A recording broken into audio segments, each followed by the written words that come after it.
আবারও স্বাগত একুশে বিজনেসের সঙ্গে আছি মহিমা পলি। দর্শক, এখন রয়েছে দেশের রেস্টুরেন্ট ব্যবসা ও গরুর মাংস আমদানি প্রস্তাবনা নিয়ে বিশেষ আলোচনা। আর এই আলোচনার জন্য আমাদের স্টুডিওতে রয়েছেন বাংলাদেশ রেস্তোরাঁ মালিক সমিতির মহাসচিব ইমরান হাসান। দর্শক, একুশে বিজনেসের অংশটি দেখবেন আলোক হেলথ কেয়ার অ্যান্ড হাসপাতালের সৌজন্যে, powered by national agri care group. জি, আপনাকে স্বাগত আমাদের আজকের অনুষ্ঠানে। জি, ধন্যবাদ আপনাকে। যে সম্প্রতি বাংলাদেশের হোটেল রেস্তোরাঁ ব্যবসায়ীরা একটি সংগঠন একটি গরুর মাংস আমদানির একটা প্রস্তাবনা দিয়েছে সরকারকে। এটা আসলে কেন? জি, ধন্যবাদ আপনাকে। আমরাই দিয়েছি প্রস্তাবটা, এবার না 3 বছর আগেও আমরা প্রস্তাব দিয়েছিলাম যখন সরকার আমদানি বন্ধ করে দেয়। কারণ হচ্ছে আমাদের যে মাংসের প্রাইস, যে এখন 900 টাকায় 950 টাকায়ও ভালো গরুর মাংস পাওয়া যাচ্ছে না। বাজারে যে গরুর মাংস 850 টাকায় বিক্রি হচ্ছে তার 30 থেকে 40% হচ্ছে আপনার অনুপযুক্ত। এটা আমরা আমাদের ভোক্তাদের সার্ভ করতে পারি না। তাহলে আমরা পাচ্ছি কত? 900 টাকা 850 টাকা দিয়ে আমরা পাচ্ছি 600 গ্রাম মাংস। সেই হিসাবে আমরা যে প্রাইসে বিক্রি করা উচিত আমরা সেই প্রাইসে বিক্রি তো করতে পারছিই না। উল্টো ধরেন আমাদের ভোক্তাদের কাছ থেকে আমাদের নেতিবাচক অনেক আপনার অভিযোগ আছে আমাদের কাছে। আমরা বহুদিন ধরে বলে আসছি যে গরুর মাংসটা আপনি আমদানি করে দেন, কারণ আমাদের দেশের যে ম্যান পাওয়ার, গরু পালতে যে আমাদের ম্যান পাওয়ার কস্ট প্লাস আমাদের যে গোখাদ্য যেটা আর কি, এই গোখাদ্য অনেক এক্সপেন্সিভ। আমাদের অনেক চারণভূমি নাই। আর দ্যাটস ওয়াই আর কি আমাদের কিছু মুষ্টিময় কর্পোরেট ব্যক্তিরা এখন অলরেডি এই ব্যবসাটাও নিয়ে গেছেন। পোলট্রি যেভাবে 4-5টা কোম্পানির আন্ডারে, সেইভাবেই আপনার ধরেন এই গরুর খামার করছেন বড় বড় শিল্পপতিরা, কালো টাকার মালিকরা, বিভিন্ন সরকারি যারা রিটায়ারমেন্টে গিয়েছেন টাকাটা হোয়াইট করার জন্য, অনেক যারা আপনার দুর্নীতিবাজ তারা করেছে। আপনারা লিস্ট করলেই পাবেন। এবং এই কৃষিতে সরকার একটা টেকনিক্যালি এই অ্যাগ্রোতে একটা ফাঁক ফোকর দিয়ে রেখেছে যে আপনি যাতে কালো টাকা সাদা করতে পারেন। সেখানে কিন্তু রিয়েল কৃষক কতটুকু উপকার হচ্ছে সেটা একটা নিরপেক্ষ তদন্ত করলেই আপনারা পেয়ে যাবেন। কিন্তু আপনি যেটা বলছেন যে 3 বছর ধরে আপনাদের এই আমদানির প্রস্তাবনাটা আসলে ছিল, কিন্তু বাংলাদেশ সরকার বিভিন্ন সময় আমাদের দেশীয় খামারিদের কথা চিন্তা করেই কিন্তু গরু আমদানিটাও বন্ধ করে দিয়েছে। সেক্ষেত্রে যখন গরুর মাংস, যদিও এটা এখনও আমাদের মৎস্য মন্ত্রণালয় থেকে বলা হয়েছে যে এ বিষয়ে এখনও কোনো পরিকল্পনা নেই, যদি এটা কার্যকর করা হয় সেক্ষেত্রে স্থানীয় যে খামারিরা আছে তারা আসলে কতটা ক্ষতিগ্রস্ত হবে? দেখেন, কেউই ক্ষতিগ্রস্ত হবে না, কারণ পোলট্রিতে আপনি দেখেন চয়েস আছে মানুষের। ওখানে আপনি ব্রয়লার মুরগি কিনতে পারছেন, সাধারণ মানুষ কিনে খাওয়ার জন্য ব্রয়লার মুরগিটা একটা পপুলার হয়ে গেছে। যদিও এখনও ব্রয়লার মুরগি অনেক দাম, সাধারণ মানুষ খেতে পায় কিনা সন্দেহ। আপনি দেখেন ওইখানে সোনালী মুরগি আছে, অন্যান্য মুরগি আছে। দেশি মোরগ কিন্তু দাম দিয়ে খায়, দেশি মোরগ কিন্তু এখনও ক্রাইসিস। যদি দেশি মোরগটা অ্যাভেলেবেল হতো তাহলে তো কম দামি হতো। দেশি মোরগ মুরগি আমাকে 600 টাকার নিচে কোনো মোরগ মুরগি কেজিতে নাই। তার মানে কি ডিমান্ড আছে।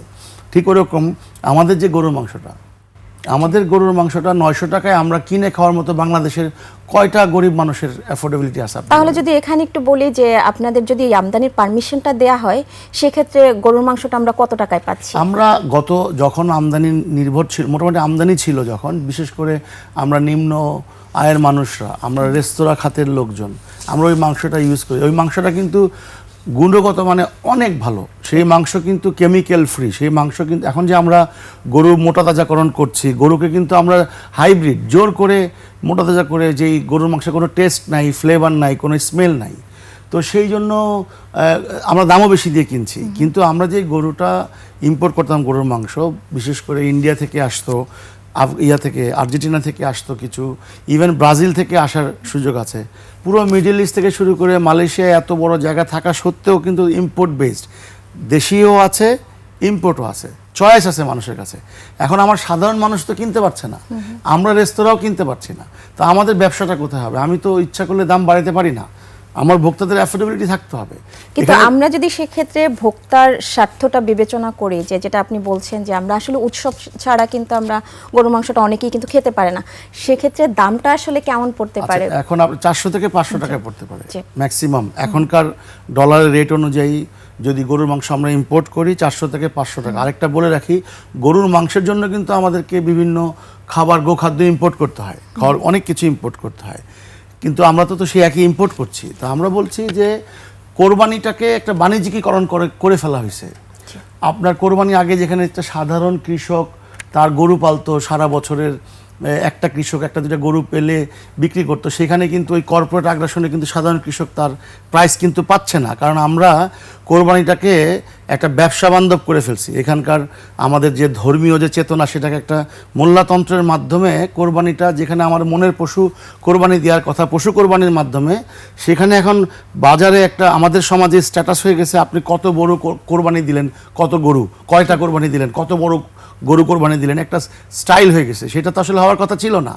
এখন ওই কোরবানিতে গরিব মানুষ আর কতটুকু গরুর মাংস পায়, একবেলা দুই বেলা খেতে পায়, গরুর মাংস নিজেদের মধ্যেই বন্টন হয় বিশেষ করে। তাহলে কি আপনি বলতে চাচ্ছেন যে আসলে যে গরুর খামার বা ওভারঅল যে গরুর মাংস ভোক্তা পর্যায়ে আসতে, এটা আসলে মধ্যস্বত্বভোগীদের হচ্ছে আন্ডারে সেটা তো আছে। আমার কথাটা আমি আসলে শেষ করতে পারি না। আমি বললাম যে আমরা সাধারণ মানুষের জন্য প্রোটিন এনশিওর করতে চাই। আমরা সাধারণ আমাদের রেস্তোরাঁয় গরুর মাংস সার্ভ করতে চাই, আমরা অবশ্যই এটা ভালো প্রোডাক্ট হতে হবে এবং রিজনেবল প্রাইসে হতে হবে। আমি 900 950 টাকা 1000 টাকায় গরুর মাংস কিনে আমার ভক্তদেরকে খাওয়াইতে পারবো না। দুই, এই বাণিজ্যিকীকরণ যে কোরবানির মাধ্যমে যে ধর্মীয় মূল্যবোধের তো সর্বোচ্চ নিচে চলে গেছে, আমরা এখান থেকেই বেরিয়ে আসতে চাই। আমাদের ধর্মে কি আছে? কোরবানি মানে হচ্ছে কোরবানির মাধ্যমে আপনি আপনার মনের পশুটাকে কোরবানি দিবেন, পাশাপাশি আপনার সবচেয়ে প্রিয়, আপনি পেলে পুষে বড় করেছেন, সেটা আপনি কোরবানি দিবেন। এখন আপনি এক শ্রেণীর মানুষ আছেন যারা বড় বড় ব্যবসায়ী, তারা ওইখানেও এই কোরবানির মাঠে, আপনাদের রিপোর্টে দেখলাম আমাদের যেখানে 1,90,000 চাহিদার বিপরীতে 2,40,000 রেডি, কিন্তু আমরা তো কমে পাবো না।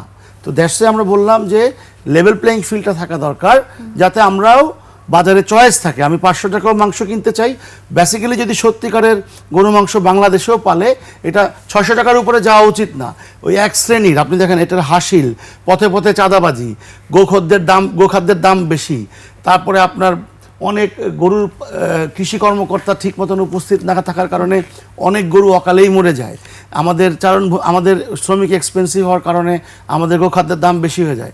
সেই জন্য আমরা বলেছি যখন আপনার ইম্পোর্ট হবে, তাহলে সাধারণ মানুষ গরু মাংস অ্যাফোর্ড করতে পারবে, আমরাও কিনতে পারবো, পাশাপাশি আমাদের দেশি খামারই কিন্তু কম্পিট করতে পারবে। আপনি চাল আমদানি কম হচ্ছে, চাল ইম্পোর্ট করছেন না, ডাল কম হচ্ছে, ডাল ইম্পোর্ট করছেন, তেল কম হচ্ছে, তেল ইম্পোর্ট করছেন, কিন্তু আমার গরুর মাংসের সমস্যাটা কোথায়? আমার ব্রয়লার মুরগির জন্য আপনি তো সমস্ত ফিডটা বাইরে থেকে ইম্পোর্ট করছেন, তাহলে আমি ইম্পোর্ট করতে গেলে সমস্যা কোথায়? সেটা সেক্ষেত্রে যদি আরেকটা ইস্যু যদি আমরা টানি, আসলে এটা কিন্তু আরেকটা শঙ্কার বিষয়, সেটা হচ্ছে যে আমদানিকৃত মাংসের মান, স্বাস্থ্য ঝুঁকি এবং হালাল বিষয়গুলো যদি বিবেচনা করা হয়, সেটা একটা বিষয়। আরেকটা বিষয় হচ্ছে যে আমাদের দেশে কিন্তু কোল্ড স্টোরেজ সংকটটা অনেক বেশি, সেটা আমরা প্রিজার্ভ করতে পারবো, সেই সমস্যাটাই বা কতটা? এটা তো নতুন না, আগে তো ছিল। আগে অনেক আমদানিকারকের এখনো আছে, কোল্ড স্টোরেজ আছে, সাপ্লাই চেইন ঠিক আছে, সব আছে। আপনাকে একটা এক্সাম্পল দিই, মিডল ইস্টের ইভেন অনেক দেশ আমদানি নির্ভর, তারা কি হালাল মাংস খাচ্ছে না? আমাদের চাইতে তো বেশি তারা, আমরা হালালই আনবে, যারা আনবে হালাল সার্টিফাইড আনবে, তাদের ওখানে প্রসেস করে নিয়ে আসবে হালাল। আমরা কি তেলে কি চাল, আমরা যে কোনো তেল আমদানি করছি, তেলটা কিসের তেল?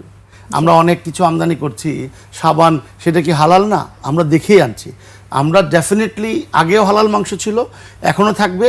ওইটাই বললাম, ওই সিন্ডিকেটকে সুবিধা দেওয়ার জন্য ওই সিন্ডিকেট তাদের অনুগত মিডিয়ার মাধ্যমে ক্রমাগত আপনার নেগেটিভ নিউজ প্রচার করা হয়েছে, এবং বিভিন্নভাবে তাদের প্রশাসন তাদের হাতে ছিল, র্যাবকে দিয়ে বিভিন্নভাবে হয়রানি করে একটা নেতিবাচক প্রচার করে গরুর মাংস ইম্পোর্টটা বন্ধ করে দেওয়া হয়েছে, যাতে তাদের খামারগুলো তারা ওইখানেও তাদের একটা মনোপলি করতে পারে। আমরা বলেছি সরকার একটা লিস্ট করুক কাদের কাদের খামার আছে, তাদের টাকার উৎস কী, তারা এত বিশাল বিশাল খামার করে তারা এই রোজার কোরবানিকে সামনে রেখে কোরবানি তো বাণিজ্যের বিষয় না।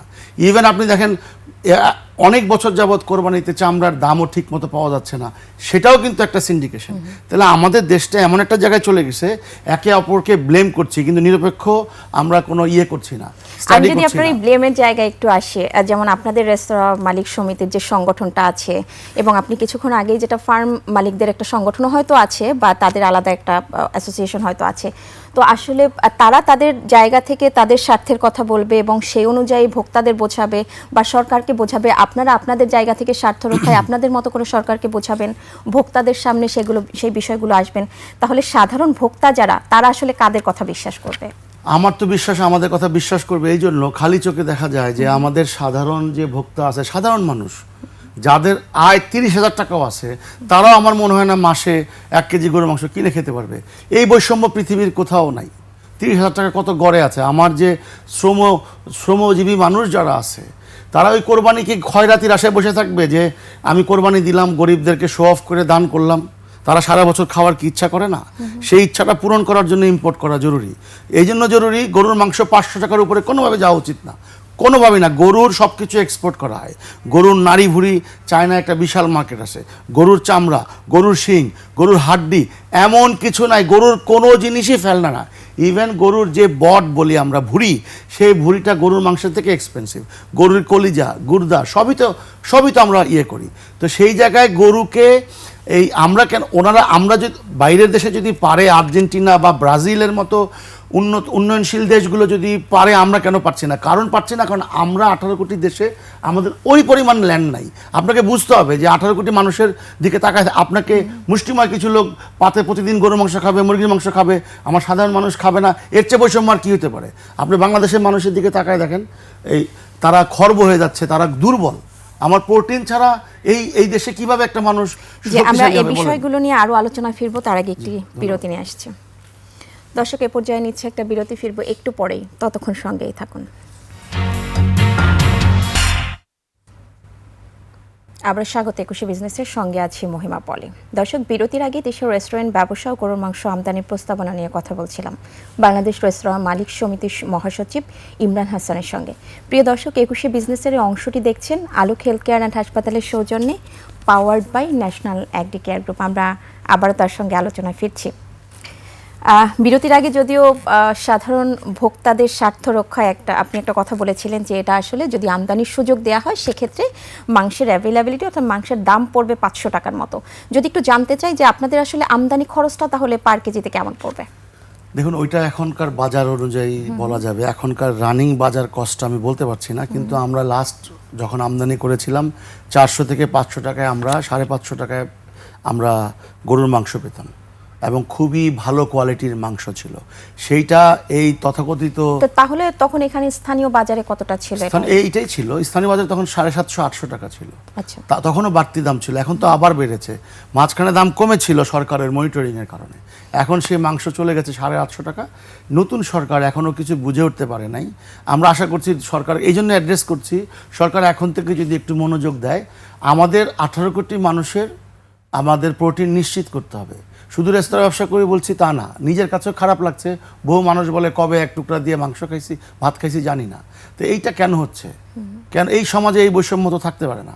এখন লোয়ার মিডল ক্লাস তো নাই। একটা হচ্ছে, আপনি কিছুক্ষণ আগেই বলছিলেন যে সেটা ভোক্তা পর্যায়ে দিতে আপনাদের 500 টাকার মতো হচ্ছে, আপনারা দাম দিয়ে কিনতে পারবেন, আমরা কিনতে পারবো। কিন্তু আপনি কিছু আবার বলছেন যে আপনাদের আমদানি খরচ 450 থেকে 500 টাকা পড়ে। সেক্ষেত্রে আপনারা কিভাবে 500 টাকা? এটা আসলে বুঝাবুঝি হচ্ছে, আমদানি করে আমদানিকারকরা, আমরা রেস্তোরাঁ মালিকরা সেই আমদানিকৃত গরুর মাংস 450-500 টাকায় আমরা খরিদ করেছি, কিনে আমরা রিজনেবল প্রাইসে গরুর মাংস আমাদের ভোক্তাদের কাছে আমরা দিতে পেরেছি।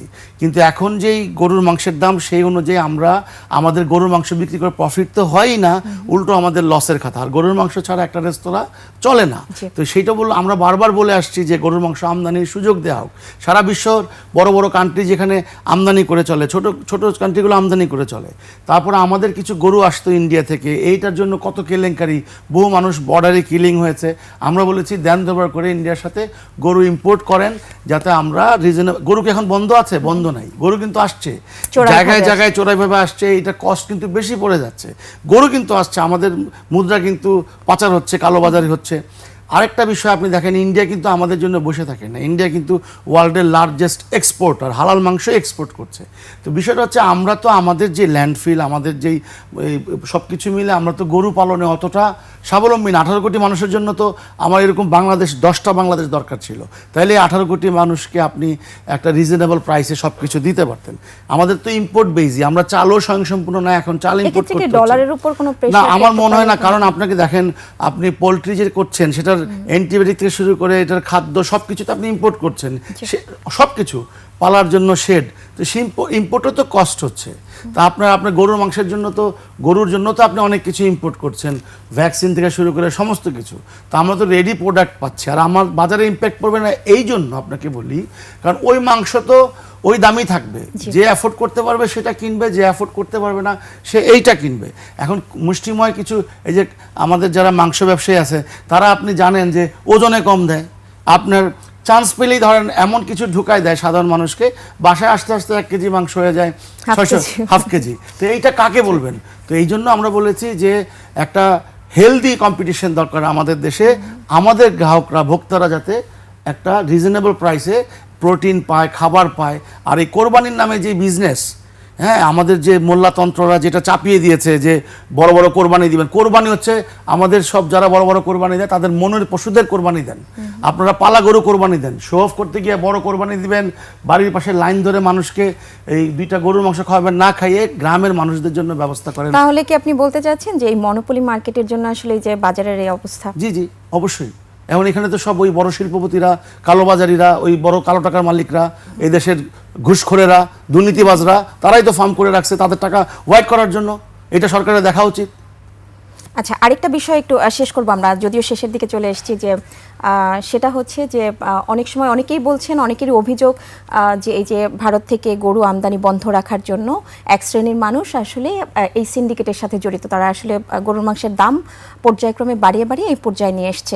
সেক্ষেত্রে আমার প্রশ্ন হচ্ছে, যখন আমদানির অনুমতি পাওয়া যাবে তখন কি এই সিন্ডিকেটটা ভাঙতে আমরা সম্মত হব? মানে এটা কি সম্ভব? দেখেন, একটু এই আপনার কোশ্চেনের বিপরীতে আরেকটা কথা বলি। বিগত সরকার আমেরিকার সাথে চুক্তি করেছে গরুর মাংস ইম্পোর্টের, গরু না শুধু অন্যান্য যত মাংস আছে। জি। কেন ইম্পোর্ট করেছে? কেন চুক্তিটা করেছে? তার মানে ডিমান্ড আছে আমাদের দেশে, তাই না? যদিও আমেরিকান মাংস কত প্রাইস পড়বে আমরা জানি না। ইন্ডিয়ার সাথে যদি ইন্ডিয়ার সমস্ত কিছু আপনার লাগে, পেঁয়াজ ছাড়া চলে না। আপনি সারাদিন পলিটিক্যাল কারণে ইন্ডিয়ার বিরোধিতা করবেন, আর আপনি ইন্ডিয়ার সাথে সমস্ত বাণিজ্য করবেন, ইন্ডিয়ার সমস্ত কিছু আপনি কিনবেন, ইন্ডিয়ার সিরিয়াল দেখবেন, ইন্ডিয়ান গান শুনবেন, ইন্ডিয়ান মুভি দেখবেন, সবই আপনি ইন্ডিয়ান করবেন, আর মুখে সারাদিন ইন্ডিয়ার বিরোধিতা করবেন। এই দ্বিচারিতা আর চলা উচিত না বলে আমরা মনে করি। আমরা মনে করি আমাদের যেটা দরকার, আমাদের নেবার আমরা আলোচনা করে ঠিক করি। আপনি ইন্ডিয়া থেকে আনার দরকার নেই, মায়ানমার থেকে আনেন। মায়ানমারে গরু তুলনামূলক অনেক সস্তা, মায়ানমারে অনেক গরু সস্তা। আমার প্রশ্নটা হচ্ছে সিন্ডিকেটটা আসলে সিন্ডিকেট তো থাকবে না, আপনি যখন ওপেন করে দিবেন। সিন্ডিকেট তো সিন্ডিকেটই, যখনই দুষ্ট লোকেরা একসাথে হয় তখনই সিন্ডিকেট হয়। বাংলাদেশে তো বিজনেসটা সিন্ডিকেট, বিজনেস না। দুষ্ট লোকেরা একসাথে হলেই ওইটা একটা সিন্ডিকেট হয়ে যায়। সেই দুষ্ট লোকদের যাতে সিন্ডিকেট না হতে পারে সরকার ব্যবস্থা নেবে। সেই জন্য তো বললাম আমদানি খুলে দেখ, যার সবাইকে আমদানির লাইসেন্স দেখ, যার মন চায় সে আনবে, যার মন চায় সে আনবে না। এবং যাদের লজিস্টিক সাপোর্ট আছে, যারা এটা রিয়েলভাবে বাজার পর্যন্ত পৌঁছাতে পারবে, তাদেরকে দেখে শুনে ছাড়ুক। এটা করতে যেন 2-4 বছর না লাগে, 10 বছর না লাগে।